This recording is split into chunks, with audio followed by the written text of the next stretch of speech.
নমস্কার। দেখো, আজকে একটা মাধ্যমিক পরীক্ষা 2025-এর নিয়ে একটা ভিডিও নিয়ে এসেছি। এই মাধ্যমিক পরীক্ষা 2025, এই পরীক্ষাতে অঙ্ক পরীক্ষা একটা অভিযোগ উঠেছে। অঙ্ক পরীক্ষার কোশ্চেন খুবই কঠিন ছিল।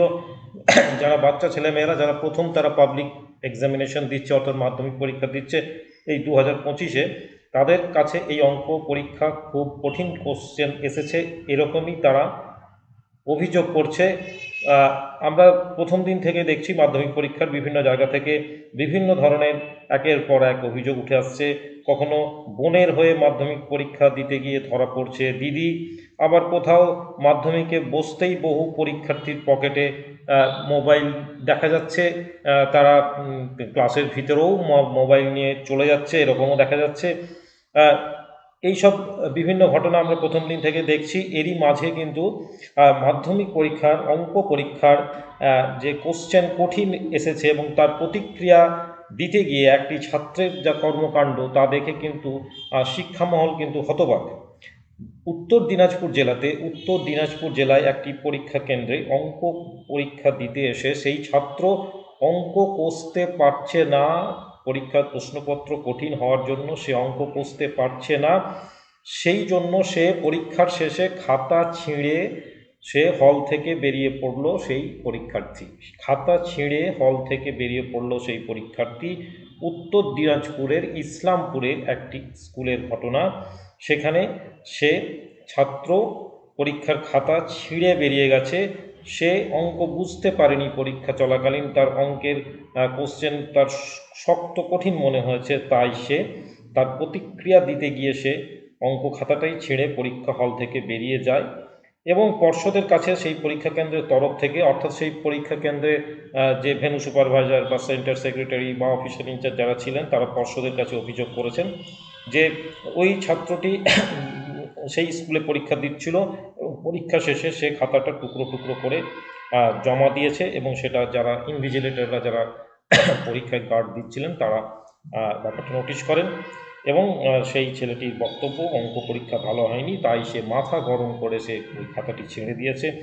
এখন প্রশ্ন হচ্ছে যে এই যে একটি বাচ্চা ছেলে, তার যে প্রতিক্রিয়া, অর্থাৎ অঙ্ক পরীক্ষা কঠিন, আমরা বিভিন্ন চ্যানেল নিউজ পেপারে দেখছি যে অঙ্ক পরীক্ষা নিয়ে, অঙ্কের কোশ্চেন পেপার নিয়ে অ্যানালিসিস চলছে। বিভিন্ন যে তার পার্ট, অ্যালজেব্রা হোক বা তার অন্যান্য যে অ্যারিথমেটিক হোক, যে পার্ট হোক, জিওমেট্রি হোক, সেই নিয়ে যে অভিযোগ আসছে যে অঙ্কের পরীক্ষার প্রশ্নপত্র কঠিন হয়েছে। এখন মাঝামাঝি একটা পরীক্ষা, অর্থাৎ দুদিন পরে তৃতীয় দিনে অঙ্ক পরীক্ষা হলো, এরপরে কিন্তু আরও 4টি পরীক্ষা তারা দেবে। এর মাঝে সাধারণ মানের ছাত্রছাত্রীরা তারা যদি দেখে যে তাদের কিন্তু এই মনোবলটা এই কারণে কিন্তু ভেঙে যাওয়ার একটা চান্স থাকতে পারে, কারণ তারা প্রথমবার এই ধরনের একটা বড় পরীক্ষা, যেখানে 10 লক্ষ পরীক্ষার্থীর সঙ্গে তাকে প্রতিযোগিতায় আসতে হচ্ছে, এবং সে তার কিন্তু এই মাধ্যমিক পরীক্ষার তার মার্কসের বেসিসে সে ভালো একটা স্কুলে সে চাইবে সে উচ্চ মাধ্যমিকে ভর্তি হতে।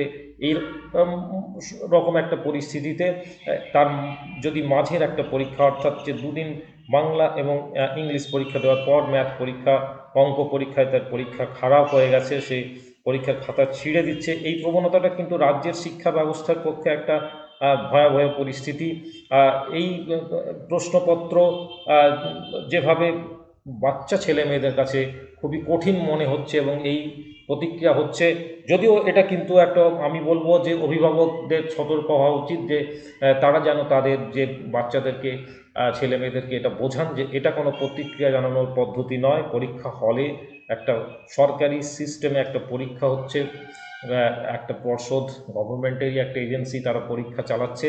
এখানে কিন্তু সুষ্ঠুভাবে পরীক্ষা দেওয়াটাই কর্তব্য প্রত্যেক ছাত্রছাত্রীর। কখনোই এই ধরনের প্রতিক্রিয়া দেওয়া, পরীক্ষা হলে খাতা ছিঁড়ে দেওয়া, এটা কিন্তু কাম্য নয়।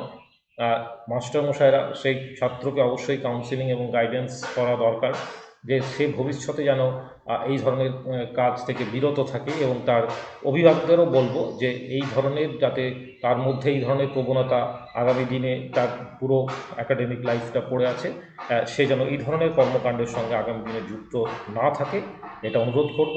এবং তার ভবিষ্যৎ আরও ভালো হোক, সে আগামী দিনে পরীক্ষাগুলো ভালোভাবে দিয়ে সে তার এগিয়ে যাক তার জীবনে, এটাই কামনা করি। নমস্কার।